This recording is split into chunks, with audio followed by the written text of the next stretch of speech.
What's up guys, we are back in the garage. Yes, we are back in the garage, finally. It's been a while. And today we are working on my daily driver. Yes, the Acura TL. And as you can tell by the title, we are working on the brakes. More specifically, the rear brakes. So let's talk about what's going on here. So as you can see, probably you can't say I washed the car recently. What's happening here with a lot of brake dust compared to the front. And typically you'll see a lot more brake dust in the front versus the rear. So what's happening is that the rear brakes are actually dragging while I'm driving, creating a lot of issues. With that comes higher brake wear and lower fuel economy, really low fuel economy, because you have a lot of drag on the car while you're driving on the highway. So yeah guys, we're gonna go upstairs, take a look at the parts you need for this job, come back down here and then start the process. All right, so before we begin this install, let's take a look at the parts here. I got it in this box here, was delivered a couple days ago. I got all my parts from Rock Auto. You don't really have to get your parts from there, but I find that there is a greater selection of parts and variety of parts and prices from Rock Auto. I'll leave a link down below where you can find these parts both on Amazon and on Rock Auto. Let's take a look in here. Open this bad boy up.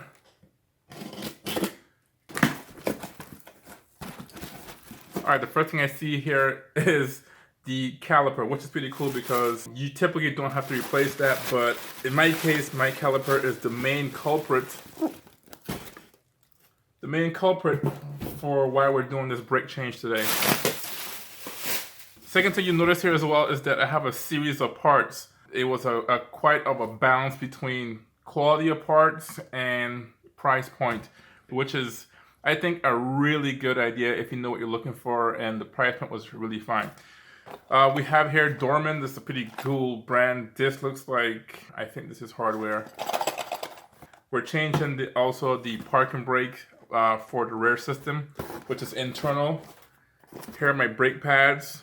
Raybestos, they make pretty decent brake pads. This looks like, I don't know what this is. Oh, these are the brake shoes. These are for the actual parking brake. And then we have the last pieces, which is the rotors. Put this down here. Put this down here. And here is my packing list again. As usual, I usually show this. 3.5 liter V6. So I ordered one caliper. That's the one that was the culprit for this whole situation. It's stuck. The parking brake hardware, we talked about that. The brake shoe, that's for the parking brake. 2 rotors and 1 set of brake pads. It was relatively cheap. So we have all of our brake parts here. I'm gonna put on a dust mask when I do install this stuff. That's another thing I don't have here. But these are just all the parts for the car. So obviously the rotors, we're gonna change those in pairs. And then the caliper for the rotors. Let's take a look at this, honestly, because this was a relatively cheap price for a caliper.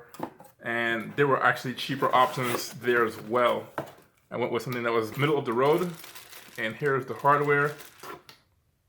And there you go. This looks like an OEM type style of caliper. Looks like new or remanufactured. This one is new. The remanufactured, you have to return your core.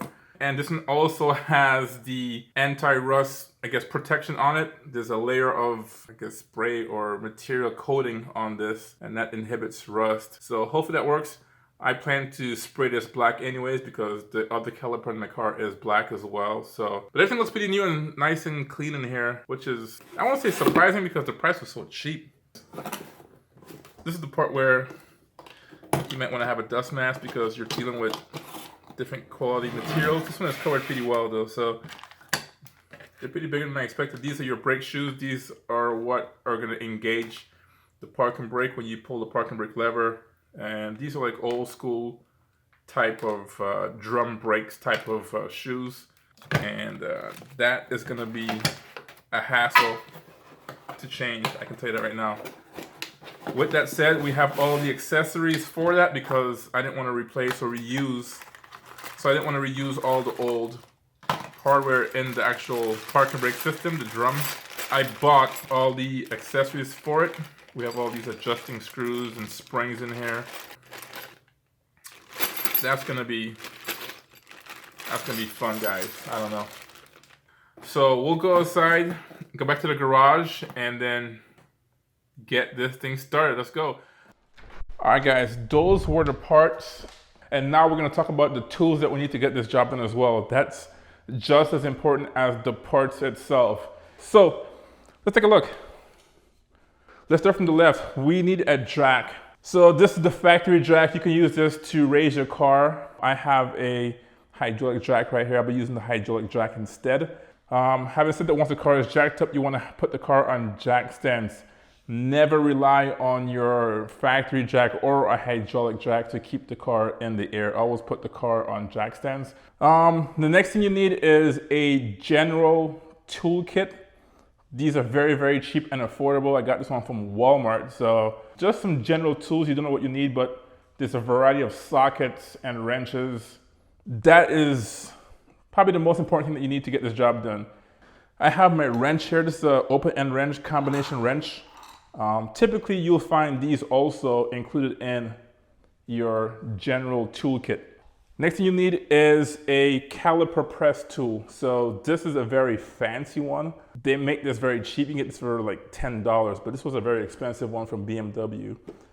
The rest of the stuff here is just optional. So let's start down here. I have my glove, my work gloves. I'll be using that a lot to protect my hands. Sometimes I'll take them off because I have more dexterity without them on. I have some paper towel here or workshop towels to clean up. PB Blaster, you can get this in different forms. You don't have to really get the PB Blaster per se, but it's a penetrating oil or fluid. Highly recommend getting some of this. And then you need some brake clean. So I have 2 cans here. I have some bigger sockets here for my, I think this is a 1/2 inch. It's a half. And these are good for breaking really tight bolts under there because this area of the car is exposed to a lot of the elements. A big screwdriver and a pliers. These 2 things might be included in your toolkit, so that's why I said this is optional. And then I have a bleeder tool here. This one is a vacuum pump. It actually sucks the fluid through the lines to the car so you can bleed the line, the brake lines. That's optional. There are easier, cheaper ways of bleeding your lines opposed to using this right here. The only thing I forgot to mention was this. For your safety, we are going to be using a dust mask. There's nothing else to do but to start the process. So yeah, let's do it.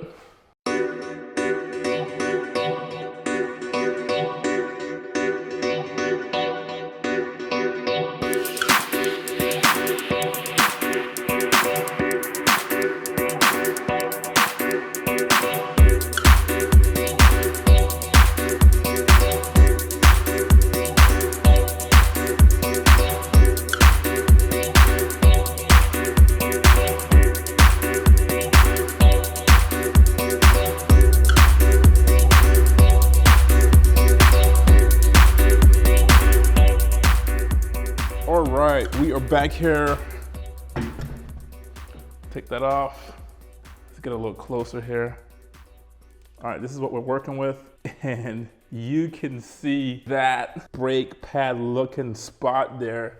And that's all of a result because of this thing getting so hot with this caliper dragging, actually clamping down on this surface. So after you park the car and hit the brakes, then that will leave a mark right there because it's so hot. The first thing I'm gonna do here is spray some penetrating fluid in some of these bolts. I know I'll be taking that out, taking this out right here. That's to remove the actual rotor. And then the caliper has bolts on here, 2 on top, well, so 1 on top, 1 below. And then the caliper bracket has 1 in the back as well down there. Actually 2 of them, but you can only see 1 right now. Spray that.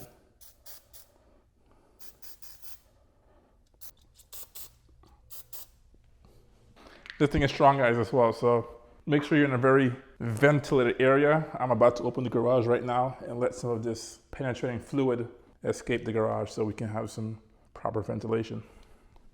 So the first thing I'm gonna do here is put my mask on. I put it on already. And then unbolt these caliper bolts. We have 2, 1 on top, 1 below. I'll remove the bottom one completely and then loosen the top one, pivot this whole thing out, and then remove the brake pads and then go from there. So just because these things might be tight, I do use my breaker bar. It's the biggest one. Makes my job a little bit easier than using a regular ratchet.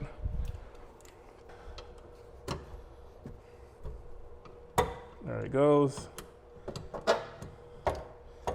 I'll do the same for the top one. There you go. And then now I can just go to my kit right here, get my 12mm, that's the size, use my adapter, and then use a traditional ratchet to get the rest. So let's remove this one completely. That one's already off.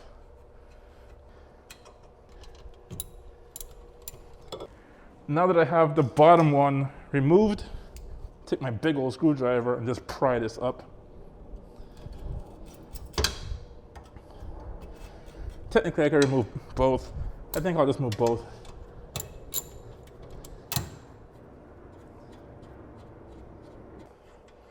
And then I can just pry it with the big screwdriver on both sides. Technically it should just come off, but this thing has been in here for so long. Who knows what's going on?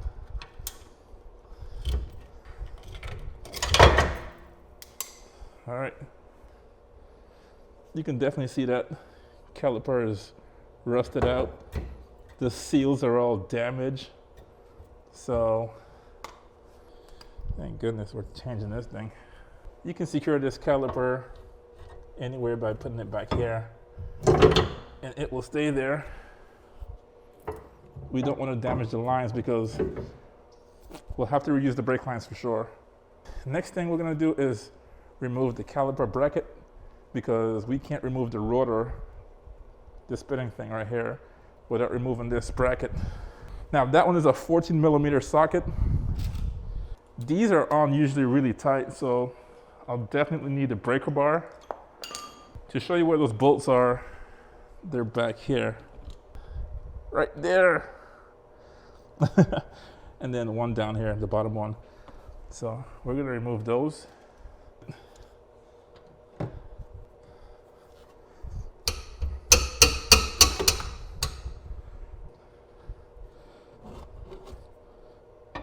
That sounded pretty good. Let's try the top one.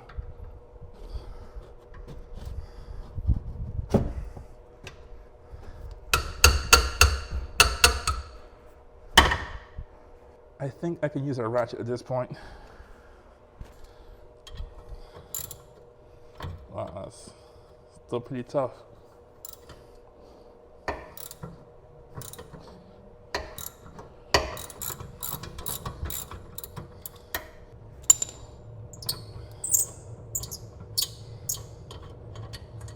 All right, that one's out.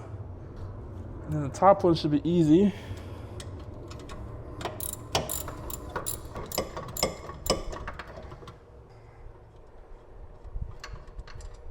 Boom.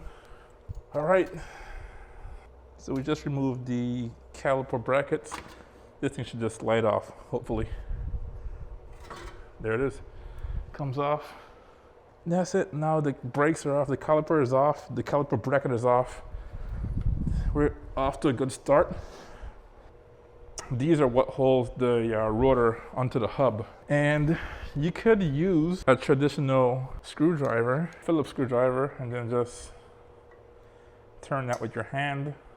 You should be good. I don't want to take that risk, meaning I've done enough of these where if you don't apply the right amount of torque, you could strip that or the actual screwdriver.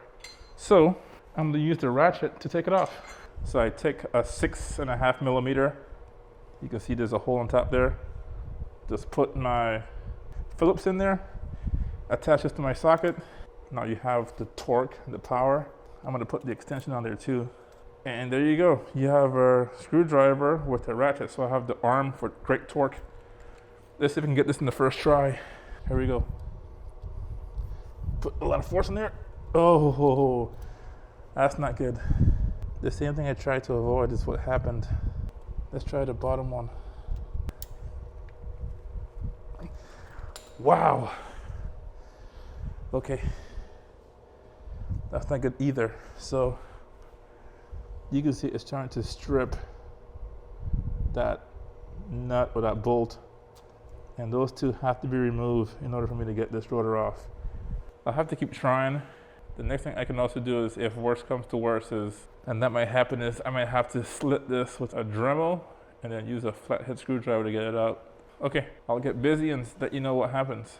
2 hours later. All right, guys, it's been a couple of hours, actually 2.5 to 3 hours since you last saw me here. I had to make the slides right here that I told you guys about. I did that, and then my Dremel, it's cheap, but my Dremel, my rotary tool actually died on me. So I had to reassemble the whole braking system, which is why the caliper is back on there, and drive to the store to get a new one. So there's the new one right there. Hopefully it's better condition. And while I was there, I picked up also a impact screwdriver set. What this is actually is just for actually this kind of reason, actually. This is what it looks like. Looks like a rocket. And then you put your screwdriver or your driver in here, which I just did. And then you line this up with the slit I just made right here. And you take a hammer and hit it right here. And that actually applies pressure while actually rotating the actual screw. It did take a while, but this is exactly what this is made for, applications like this where you have no leverage or the bolt is stripped. Yeah, it took me a couple applications with the hammer with a rubber mallet, and then this actually broke loose. So as you can see, they are both loose, which is really cool. So I gotta set up and then take this all apart again and then resume from where I left off. Fun stuff.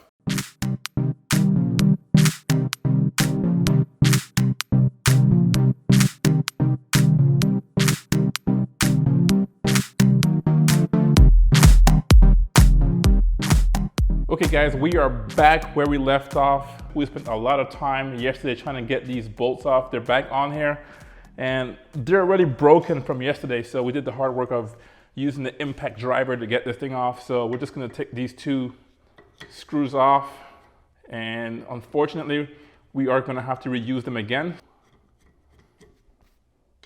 Man.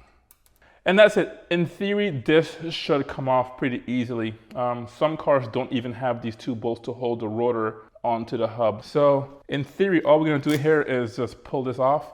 I'm gonna put my dust mask back on because it might get a little dusty while I get this off. Put my gloves on as well. I'll try to wiggle this off. So, all right, as I expected, that's not gonna come off. I have a regular hammer here. I'm just gonna hit the back of it and hopefully it can come off. That's where you're gonna have a lot of dust particles, but I'm wearing my mask.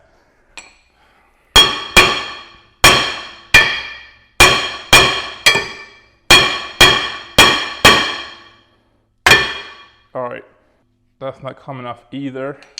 My last option is use two 8mm bolts right here, and then as you thread them in, it's gonna apply pressure to the hub and force the rotor off.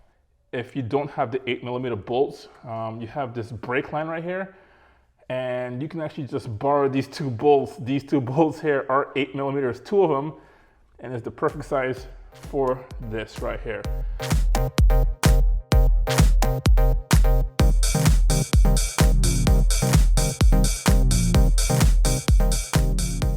Okay guys, took the two bolts from up here, brought them down here. Make sure you don't put them in the original bolt to hold down the rotor. It's actually two separate holes. And we're just gonna tighten this up until it pushes the rotor away from the hub. As you can see, the rotor is gonna spin a little bit. I'm gonna use my screwdriver to hold the rotor in place.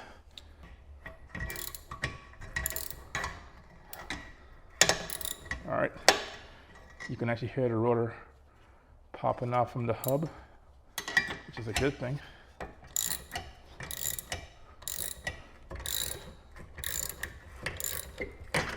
Coming off slowly.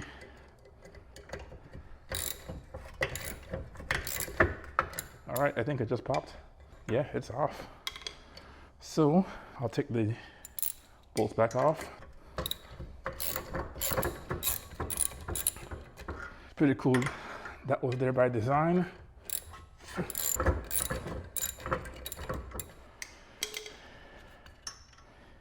That's off. That's off. All right, they're both back in now. All we have to do now is just pull this off the hub and we should be good to go. Let's try it. All right, here we go. Try to mallet.